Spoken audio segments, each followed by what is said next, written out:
Okay, let's come to the presence of God so that we may read a passage from Matthew chapter 4, verse 1 to 11. Many of you know that passage, and that passage speaks about the temptation of Jesus Christ. And the temptation of Jesus is written in or narrated even in Luke chapter 4. We see the same narration. But chapter 4 of Matthew, verse 1, it says that Jesus was led by the Spirit to the desert to be tempted by the devil. Matthew chapter 4, verse 1. It is in NIV.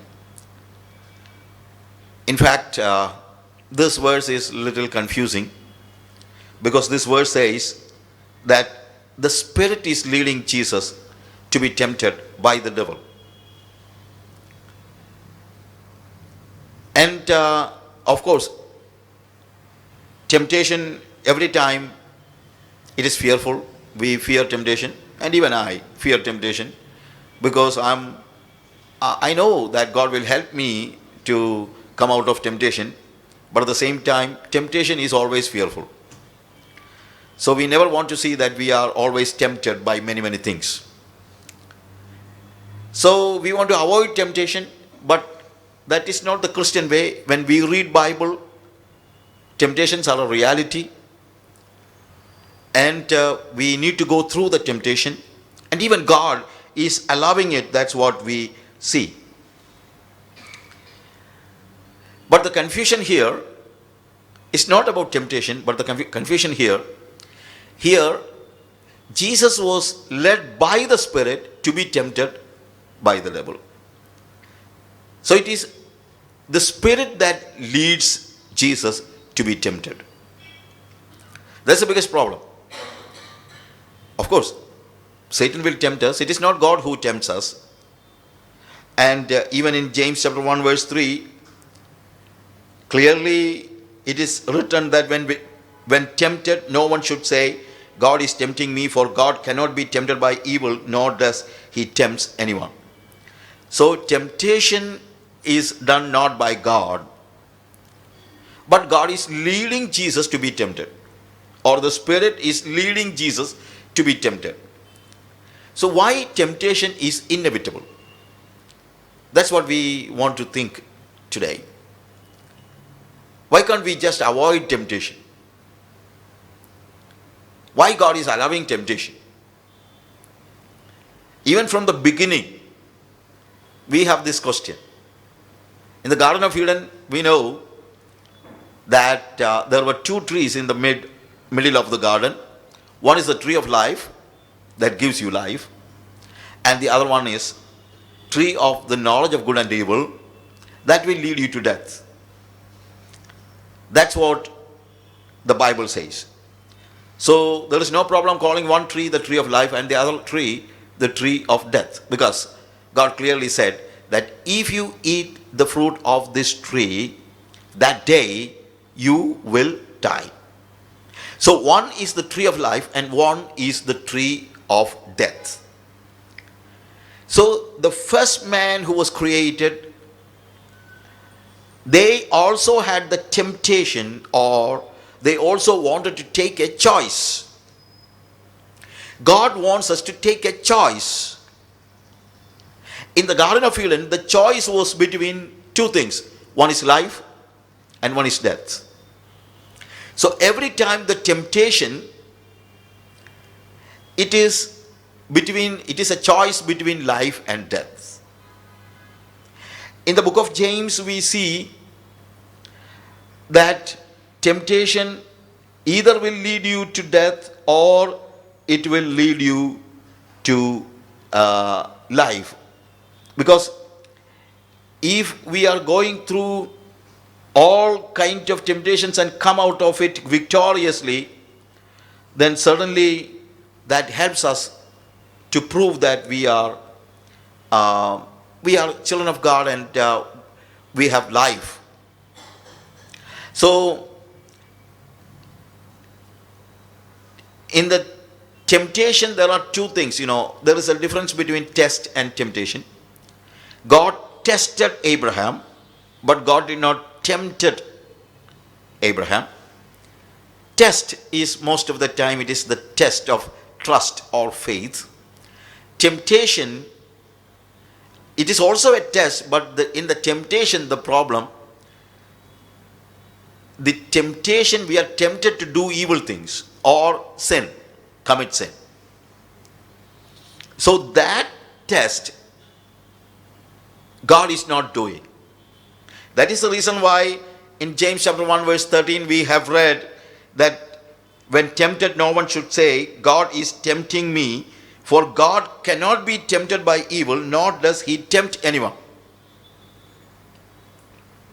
God cannot be tempted by evil, and he does not tempt anyone to commit sin.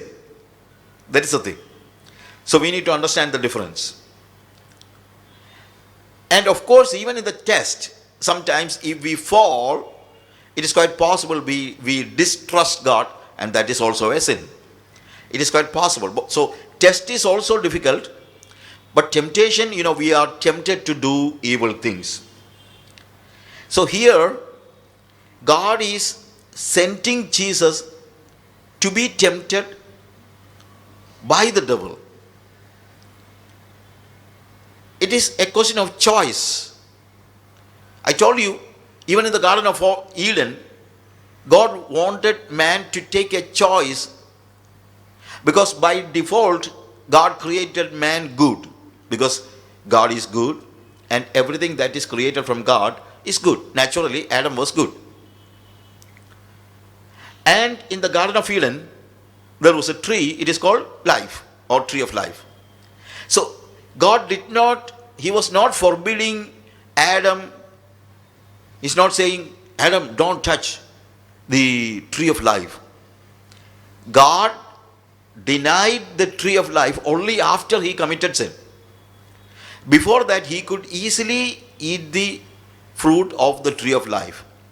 And what will happen if he eats the fruit of the tree of life? He will continue living as he is. So God really wanted Adam to eat from the tree of life. And God never wanted him to eat the tree of the knowledge of good and evil.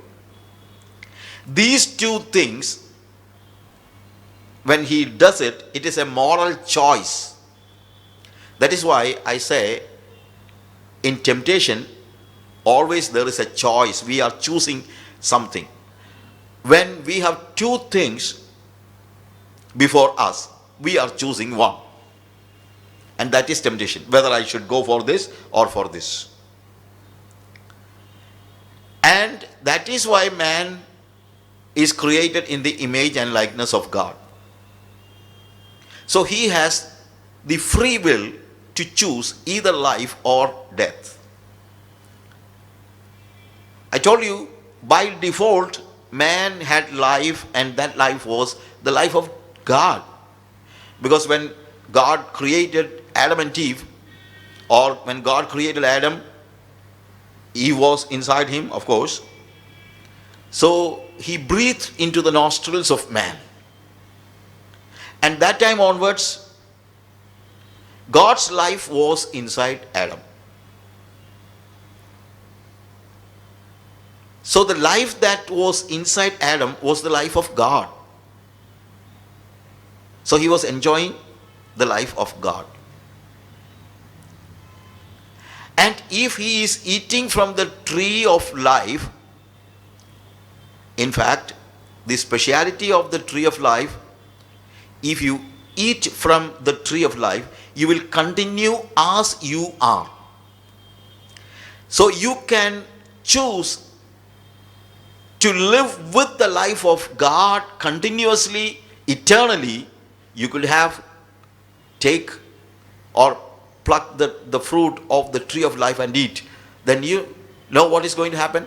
Man will live in fellowship with God eternally. Or he can say, no, I don't want to live continuously with God, and I want to be an independent person. Because God did not create man as an independent person. Sometimes we think like that. You know what is the speciality of man? Man was always dependent on God. And God always wants everybody to be dependent on Him. That is God's desire. So that is the reason why God was breathing into the nostrils of man. And without God, man could not live. He was dead. And that's the reason why God says, if you eat the tree of knowledge of good and evil, you know what happens? You are choosing evil. So when you choose evil, you are rejecting God. You are eating from that tree only when you say, I don't want to live in fellowship with God. Rather, I would like to enjoy everything of this life. And I want to be independent. You know what was the first sin? The first sin was being independent from God. God created Adam and he was not independent. He was linked with God. But man wanted to be independent. And that's what the devil says. If you eat the fruit of this tree, you will be independent. You will become like God. Satan says, the devil says, now you are dependent on God. You cannot live independently. But when you disobey God, you are dependent on God because you are obeying God. The obedience is the cord. Like, suppose there is an oxygen cylinder and there is a tube that gives me oxygen. Then I am depending on that oxygen cylinder.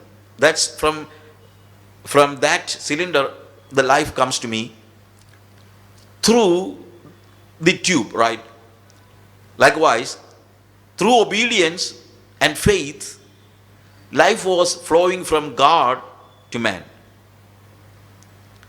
And devil said, hey, you are independent. You want to see that you are independent, right? So if you cut the tube, you also can become an oxygen cylinder. If somebody say like that, is it true? It is foolishness. But that's what Adam did in the Garden of Eden. He said, I am always obeying God. I cannot take choices of my own. I'm not deciding anything on my own. I'm just obeying God. So because I obey God, I am dependent on God. I want to see that I'm being independent so that I can be like God.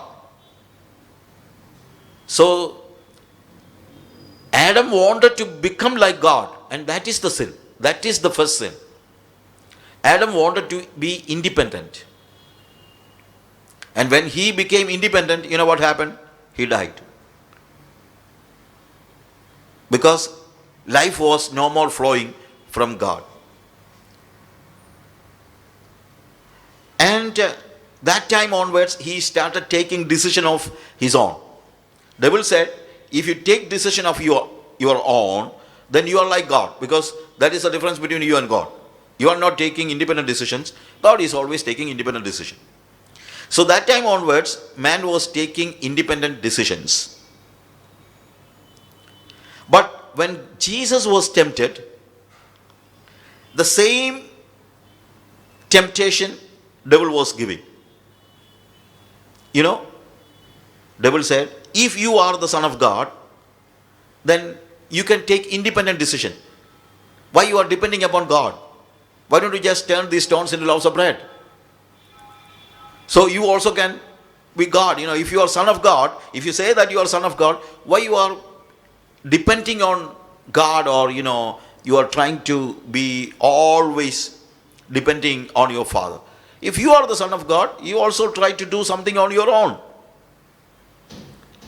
So the temptation in Garden of Eden was to be independent from God, and the temptation Jesus was facing is also being independent from God.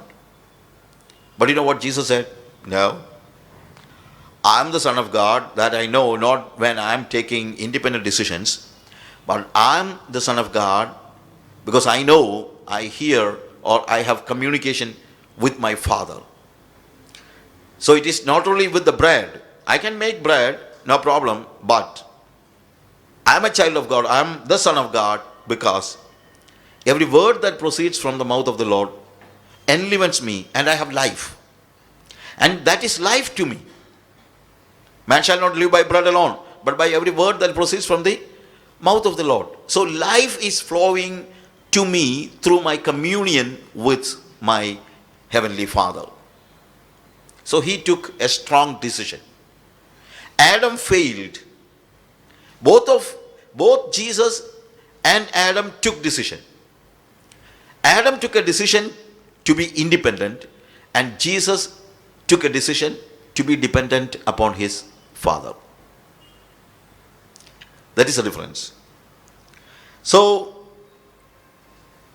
the Spirit is leading Jesus to be tempted by the devil. So, when we are undergoing temptation, what is the good in that? Is there any good thing in temptation? Yes. What is it? When you are tempted, you are getting a chance to prove your integrity and your relation with God. That's what we need to understand. Here, Satan is the examiner, or the devil is the examiner, because Satan is the accuser. Sometimes we think, why God is sending us to be tempted by devil? If the examiner is angel, it would have been good. But it is not the angel, but it is devil. You know why? Because it is the devil who is accusing. So, in the case of Job, we see that Satan is accusing. He is the accuser. When he was standing before God, God was asking him, and the Lord said to Satan, have you considered my servant Job, that there is none like him on the earth, a blameless and upright man who fears God and turns away from evil? Then Satan answered, the Lord said, does Job fear God for no reason? Have you not put a hedge around him and his house and all that he has on every side? You have blessed the work of his hands, and his possessions have increased in the land. And Satan says that Job is following you, Job is fearing you, Job is praying to you. You know why? Because you have given him everything. And that's the only reason. So his integrity or his godliness is not 100% proven. Or it is not true, it is fake. It's because you have given him everything. And God was very sad, because he is accusing against his son Job. And he says that the faith of Job or the trust of Job in God is not genuine. It is because he has been given everything by God. And then God said, no, my son Job will follow me and will be blameless, and he live a holy life, even if there is nothing for him. So if you have any doubt, you can take everything. So God is allowing Satan to test Job. Why? Because God wants his children to be blameless. So that is the reason why God is allowing devil to tempt us. That's why even here, Jesus was tempted by devil. But that doesn't mean that he is falling into temptation. No. Even in the case of Job, you see, his integrity was proven after the test, even though he had to suffer a lot. Likewise, when we are undergoing a temptation, that doesn't mean that we are going to fall altogether. No. When we are undergoing a temptation or a trial, that helps us to prove our integrity. And that's the reason why I say that we need to appreciate the temptations and trials in our life. So, when we are tempted, we are taking a decision, or we are clinging to God or to the world. That's what is happening. That's what happened in the Garden of Eden. When there was a temptation, Adam was not clinging to God, rather he was choosing his own way. But in the wilderness, when the second Adam, Jesus, when he was tempted, he was not giving up his faith, rather he was clinging to his Father. And the devil wanted Jesus to take an independent decision by turning the stones into loaves of bread, or jumping from the heights of the pinnacle of the temple, or bowing down before devil for benefits of the world and things like that. The first Adam failed in everything, but the second Adam, Jesus, he didn't fail.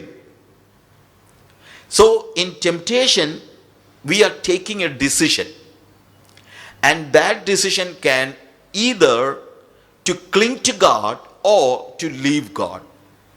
If you are clinging to God, your integrity is proven. If you are leaving God, naturally you are failed. So we never should reject temptation. Let temptation come. And of course, when Job was tempted, God was not allowing the devil to touch his life. And we need to understand that when we are undergoing temptation, God is far away. No, God is just looking what is happening, and he is ready to help us. So we will never go through any temptation that beyond our capacity. So he will help us. That's what we see. So I told you, in temptation we are taking a decision. And in the first temptation, Adam took a decision to go away from God or to be independent from God. So in the second temptation, the second Adam, the Jesus, he was not taking a decision to leave God and be independent. Rather, he chose to be dependent on his Father. So temptations are the possibility to prove our integrity. So when all the temptations are over, the devil was fleeing from Jesus, because he did not have any other accusation, because Jesus has proven it. And it's the same in the case of Job. And after some time, the devil is leaving him because he has proved his integrity. And that's what we see. But it is we who take a decision. That's what I want to tell. When we are tempted by devil, we need to take a strong decision that we will never leave our Father God. Cling to our God. And even in the case of Jesus, you know what is happening? The last temptation, the devil said, he was showing every glory that is in the world, and he said, you came to the world to redeem the earth, right? Okay. And then I will give it to you.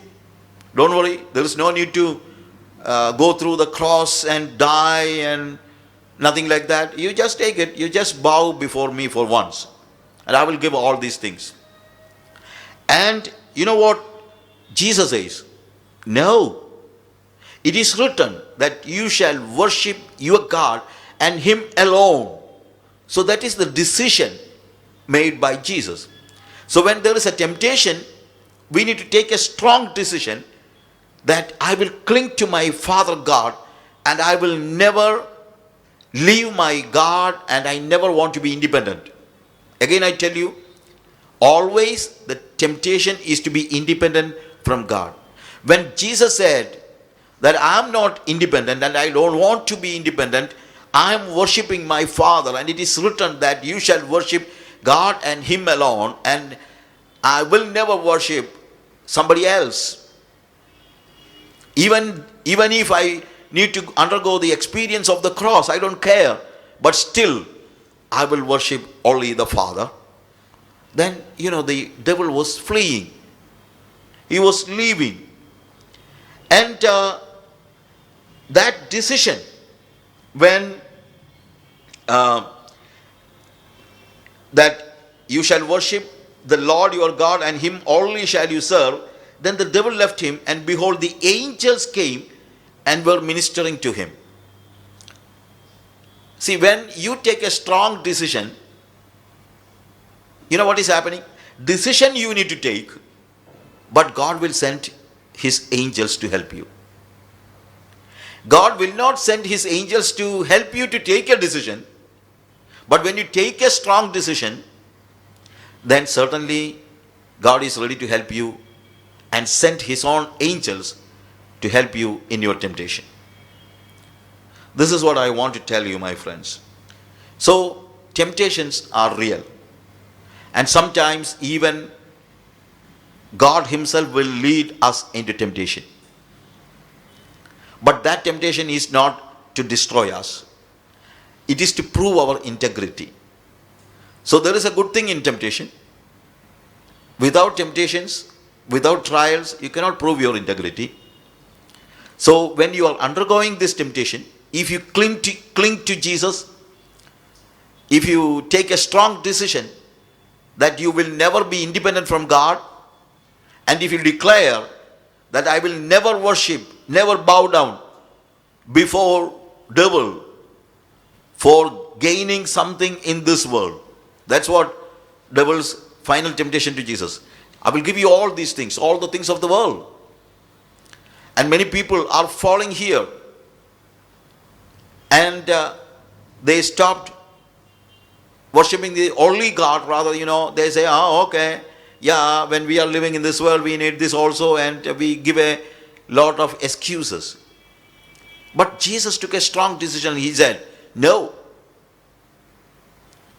you shall not worship any other God. You shall worship only God, Lord God, and him alone you shall worship.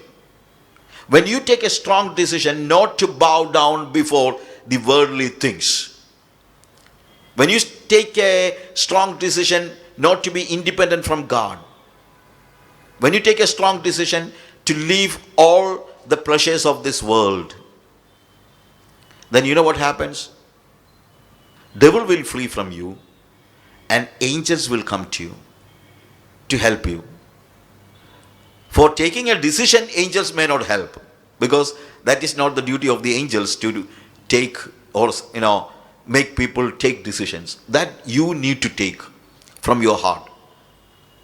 That's why God has put a chance of taking a strong decision even in the Garden of Eden, to choose between life and death, to choose between God and world, to choose between pleasures and eternity, of this world and eternity. So temptations are giving us to take a chance to take a strong decision for heavenly things, for eternal things. And if you take a strong decision, if you are weak, God will help you so that you can prove your integrity. Close your eyes for 1 minute. Lord, we come to your presence. And Lord, we know that sometimes we need to be tempted, even by devil. Sometimes we wonder why you are allowing it. But we know that is the only way to prove our integrity. You have allowed temptation in the life of Job, in the life of Jesus, but they did not fall into temptation. Of course, even in our life, when we are tempted to leave you or to choose the worldly things, Lord, help us to see that we are not taking such a decision. Rather, we are clinging to you, O God, and declare that our God is only one God, and we will bow before only Jesus. Help us to take a decision. And we know when we take a decision like that, even we will get help from the angels. You will send your angels. This time we pray that, Lord, in our temptations, help us to take strong decisions and stand for you. We never want to be independent from you, O God. We always want to depend upon you. Lord, let's glorify your name through our life. In Jesus' name we pray. Amen. For further reading, there are passages, Genesis chapter 39, verse 1 to 23, and book of James chapter 1, verse 12 to 15.